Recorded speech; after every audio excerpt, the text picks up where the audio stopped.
Assalamu alaikum. I would appreciate the rightly taken decision of the government of Sindh, especially the education and literacy department, in this COVID-19 situation where students are staying at homes. They must be learning through the e-learning. This e-learning was desperately needed in Pakistan, especially in Sindh, but now this dream has come true. In this regard, the Education and Literacy Department, Government of Sindh, has issued directives to the concerned lecturers to record their lectures and upload them on their YouTube channel established by them. In this regard, I have made my lecture. My lecture belongs to zoology, class first year, subject zoology, chapter number 12, nutrition, and the topic is human digestive system. Let me introduce myself. I'm Natasha Solanki, lecturer in zoology, currently working at Government Girls Degree College, Jacobabad. My topic is human digestive system. First of all, introduction that what digestive system is. Digestive system is the chemical and mechanical breakdown of complex food into simple digestible pieces by the action of certain enzymes like renin, pepsin, and others. The human digestive system consists of the gastrointestinal tract plus the accessory digestive glands like liver and pancreas. These accessory digestive glands secrete their juices like pancreas secrete pancreatic juice and liver secretes bile juice. Both of these juices assist in digestion. Now the steps. There are 5 steps in the digestion. The first one is ingestion. Ingestion is actually the taking in of food by mouth. The second step is propulsion. It is swallowing of food. That food is in the form of bolus. This swallowing is performed by oropharynx and then peristalsis starts. Peristalsis actually is the forward movement of food from oropharynx towards stomach through esophagus. Here bolus moves towards the stomach. The third step is digestion. As a whole, digestion is performed by all the organs, but especially stomach and small intestine. The fourth step is absorption. Absorption is the absorbing of food, nutrients by small intestine, and liquids by large intestine. The fifth and last step is defecation. It is the removal of feces, or we can say removal of undigested food in the form of feces through anus. This is the labeled diagram showing the digestive system. The first and upper part is mouth. Mouth contains pharynx, oral cavity, and tongue. Mouth also contains salivary glands. There are 3 types of salivary glands, as you can see in the picture: the parotid, sublingual, and submandibular. These salivary glands secrete saliva. Saliva is the most essential liquid in mouth that contains amylase. Salivary amylase starts carbohydrate digestion in mouth when we take in the food. This saliva moistens and lubricates the food, and with the help of tongue, this food comes into the form of bolus. Then bolus moves downward towards esophagus, and through peristaltic movement, this bolus reaches stomach. You can see diagram in the figure. Diagram is the partition, or we can say it is the border between chest and belly. We can say between thoracic cavity and abdominal cavity. You can see liver. Liver is the most essential internal organ of body that secretes bile. Below the liver is a small greenish pouch that is gallbladder. The bile manufactured in liver is stored in gallbladder. Stomach is a muscular bag that stores the food for some time. Stomach contains enzyme pepsin that partially digests proteins in stomach. Then on the opposite of liver, that is the pancreas. Pancreas is a gland It functions as both endocrine and exocrine gland. As endocrine gland, it secretes insulin. As exocrine gland, it secretes pancreatic juice that assists in digestion. Then pancreatic duct that carries the pancreatic juice. This pancreatic duct joins the bile duct that comes from the liver taking the bile juice. Collectively, we call it hepatopancreatic duct. This duct pours its secretion into the small intestine. Small intestine is a narrow tube that starts the digestion wholly. Small intestine consists on three parts: duodenum, jejunum, and ileum. From small intestine, there is the large intestine. Large intestine has different parts like ascending colon, descending colon, transverse colon, cecum, appendix, rectum. Appendix is an extra part of large intestine. Then from large intestine comes the anal canal, then anus. Now start alimentary canal. Alimentary canal is a long tube extending from mouth to anus. Or we can say the whole gastrointestinal tract is also called as alimentary canal. It is a complete tube varying in diameter and about 8 to 10 meters in length. It has three regions. The first region is foregut. Foregut consists on mouth and buccal cavity. Then midgut. Midgut extends from pharynx to colon. Then hindgut. It includes rectum and anus, the last parts of digestive tract. The first part of alimentary canal is mouth. Mouth contains the following parts. First one is tongue. Tongue is a muscular organ that moves the bolus, or we can say that moves the food inside our mouth. Tongue contains taste buds.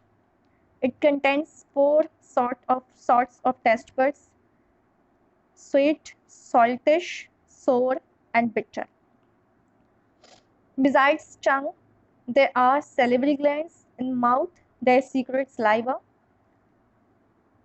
The third part is teeth. Teeth are the most essential components of digestive system. As you know very well, that man is a heterodont, means having different sort of teeth. Like we human beings have four types of teeth serving different functions. The first type is incisors.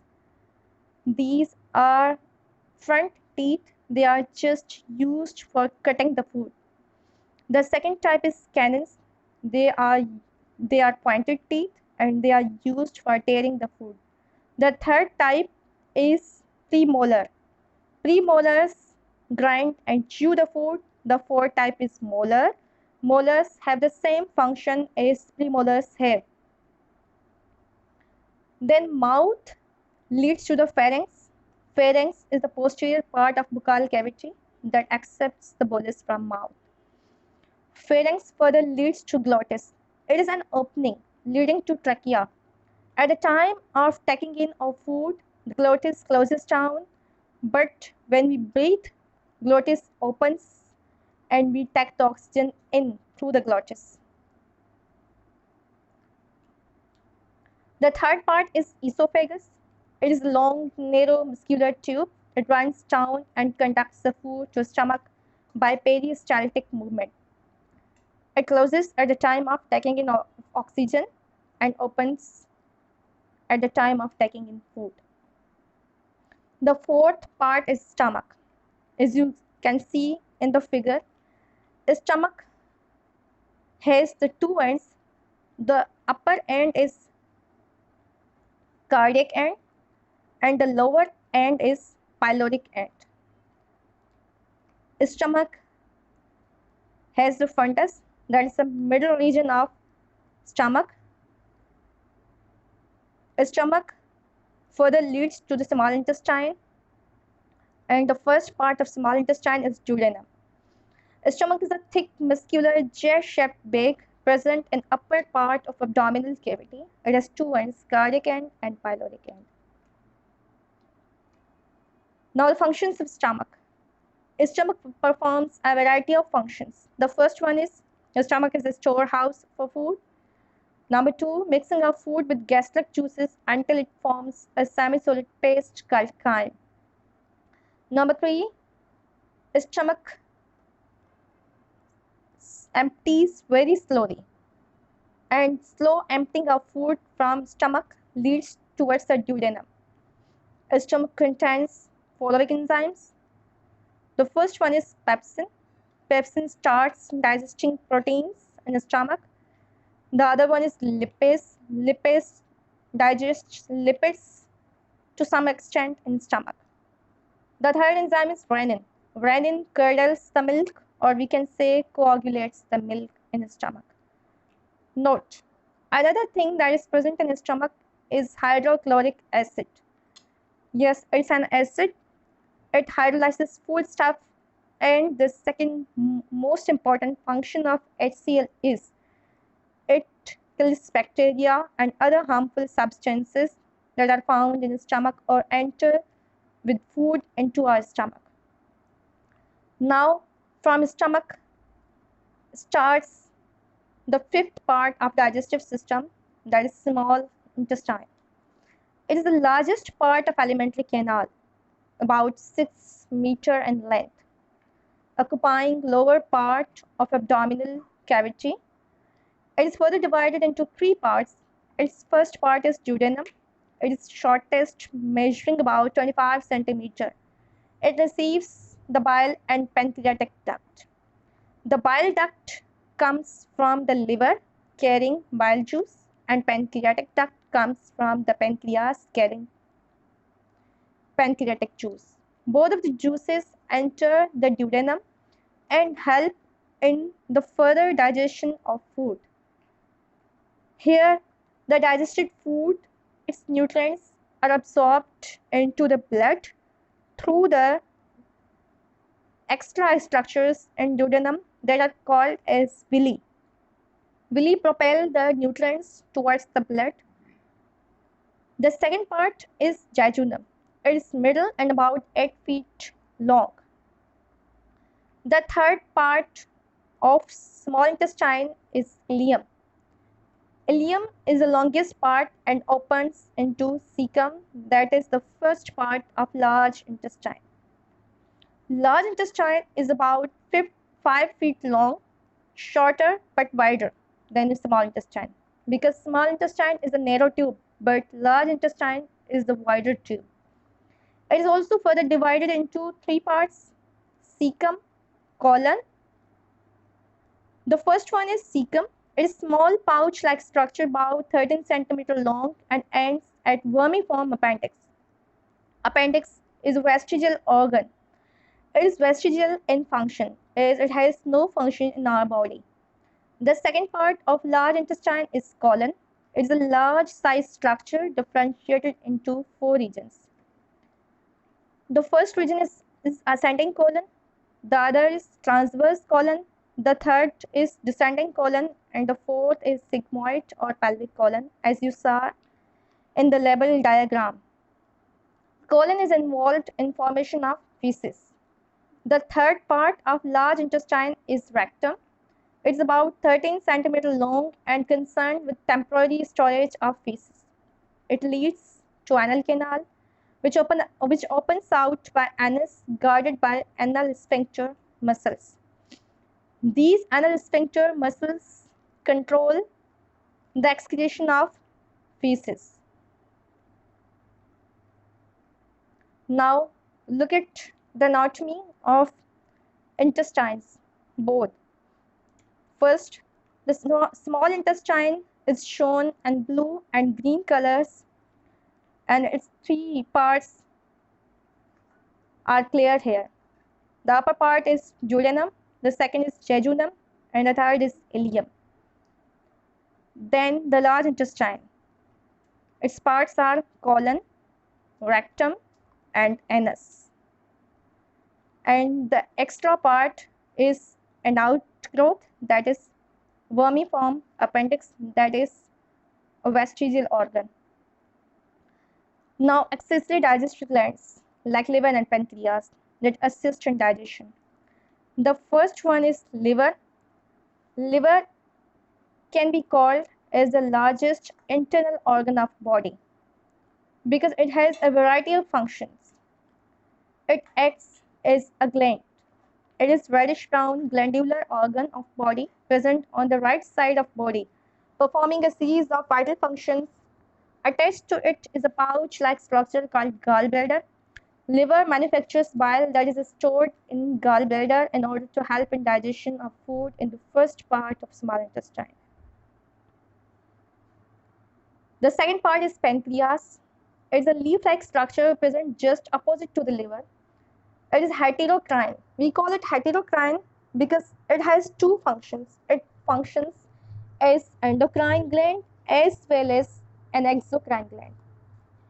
Its exocrine part secretes a juice called pancreatic juice that is carried by pancreatic duct to small intestine by joint hepatopancreatic duct, as I have mentioned above, carrying both bile from liver and pancreatic juice from pancreas for the digestion of food in small intestine.